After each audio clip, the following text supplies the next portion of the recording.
咱台湾人有钱出钱，为了出力，将一个人要去这花莲的光复乡做志工，民生物资救灾工具也拢运去花莲啊。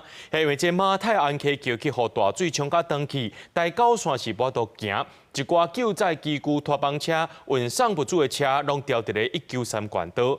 即马花莲警方也进行管制，和救灾无关系，全部拢去改行带11线。像遐讲，手举鸡石头啊，各地志工一直为花莲光复车头行出来。台提供2日开放花莲往回光复自强会客票，现在27至29，嘛有加开10班加班车，协助民间的人力投入灾区复原。真的想要哭也哭不出来，我也没有办法动。这个都是他们帮我搬出来，那边还是一堆啊，全部都不能用了，水都淹到这边来了。住这里70几年了，没有看过这样。工作错开来。现在这边支援，让他们尽速恢复正常生活。吊卡车1台，怪手1台，土车1台，然后3妈1台，总共4台机具，他人力大概12位左右。看到光复乡的灾情，大家有钱出钱，有力出力。第一时间相关的物资是一直为各县市送入来。后续有来支援的县市啊，或者是其他的团体，如果有先告知我们他要来支援的话，那我们都会提醒他们，现在比较需要是这种机动性的小型的怪手，把这个比较厚的土石它挖起来。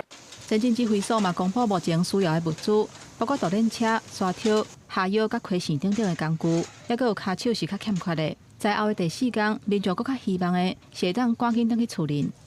整理家园才开始，所以导致很多的那个动线及那个物资的那个车辆全部都排队在主要干道，而我们这边都被堵住。民众的爱心物资持续涌入光复乡，包括卫生纸、干粮以及水，还有工具等等，都持续了涌入。不过这些运送的方式呢，其实也跟救灾救难的车辆发生了抢道问题。193县道从光复到凤林这个通道，让我们这些受灾户或是抢救的人，他专门在走。因为我们昨天进出，除了灰尘很多以外，那边都塞车。